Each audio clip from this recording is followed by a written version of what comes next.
Welcome to our channel. આજે આપણે જોશું અજીઓમાંથી મંગાવેલ ઓનલાઈન પ્લાન્ટ।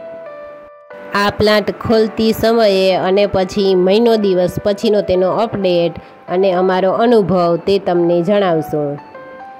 અને અમુક છોડ આવો સરસ થયો તો અમુક છોડ આવો રહી ગયો।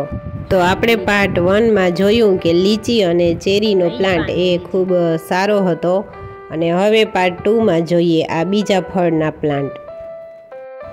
જીઓની ક્લાઉડ ફાર્મ એજન્સીમાંથી આ 3 છોડ મંગાવેલા તો એક જ પેકિંગમાં ભેગા મોકલી દીધેલા। જો એક જ મંગાવેલો હોત તો વ્યવસ્થિત પેકિંગ કરેલ હોત।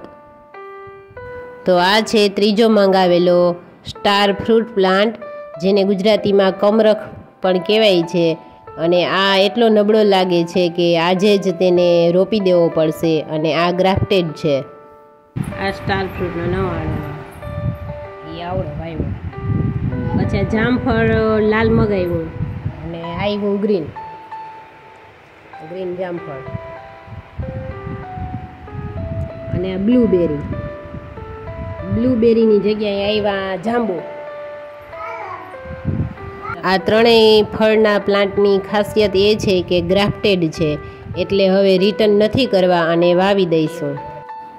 હવે માટી, કોકોપીટનો ભૂકો, રેતી, ખાતર અને કાકરીવાળી ધૂળ જેને બળ પણ કહેવાય છે તે બધું સાથે રાખી અને મિક્સ કરી અને હવે આ છોડ માટેનું મિશ્રણ તૈયાર કરી લેશું।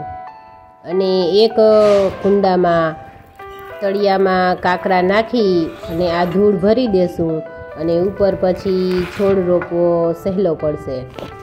અહીં અમારે લોકલ જે નર્સરી છે ત્યાં આ ફ્રૂટ પ્લાન્ટ નથી મળતા, એટલે ઓનલાઈન મંગાવવા પડ્યા। જો તમને પણ તમારા શહેરમાંથી ને જે છોડ જોઈએ તે મળી જાય તો જોઈને લઈ આવો, એ સારું રહેશે। તો ઓનલાઈન મંગાવાય નહીં। 1.5 મહિનો થયો પણ આ છોડ હજી અવળો જ થયો છે અને મોટો થતાં બહુ વાર લાગશે। લાલ જામફળનો આ છોડ અઠવાડિયું રાખી મૂક્યો અને સરસ મજાની કૂપણ ફૂટી ગઈ છે। હવે તેને રોપી દઈએ। અને આ છોડ એ એર લેયરિંગનો દેખાય છે, જેથી ને આમાં 1.5 વર્ષમાં જામફળ આવવાના ચાલુ થઈ જશે। અને 1.5 મહિના પછી આ સરસ મજાની કૂપણો ફૂટી ગઈ છે અને સરસ મોટો થવા લાગ્યો છે। 5મો છે આ જાંબુનો છોડ, જે ગ્રાફ્ટેડ છે પણ તે ગ્રાફ્ટ કરેલું છે ત્યાંથી ને જરા પણ એમાં કાંઈ કૂપણ ફૂટી નથી અને તે ડાળખી સુકાઈ ગયેલી છે, એટલે આમ જોઈએ તો આ ગ્રાફ્ટેડ છોડ છે, તેમ છતાં તે બીજવાળો જે છે એ જ મોટો થઈ રહ્યો છે, એટલે કાંઈ કામનો નથી। એ બીજનો છોડ મોટો થાય એવી જ રીતે મોટો થશે। તેથી વિચાર્યું કે જાંબુના બીજા કોઈ પ્લાન્ટમાંથી એક દાળ લઈ અને હું ફરી એને ગ્રાફ્ટ કરું। સૌ પહેલાં જ્યાં કલમ કરવાની છે તે દાળ કટ કરી અને તે જ દાળને આ બીજા જાંબુના ઝાડની ડાળખી સાથે મેચ થાય ત્યાંથી કટ કરી અને હવે આપણે ત્યાંથી કલમ કરશું।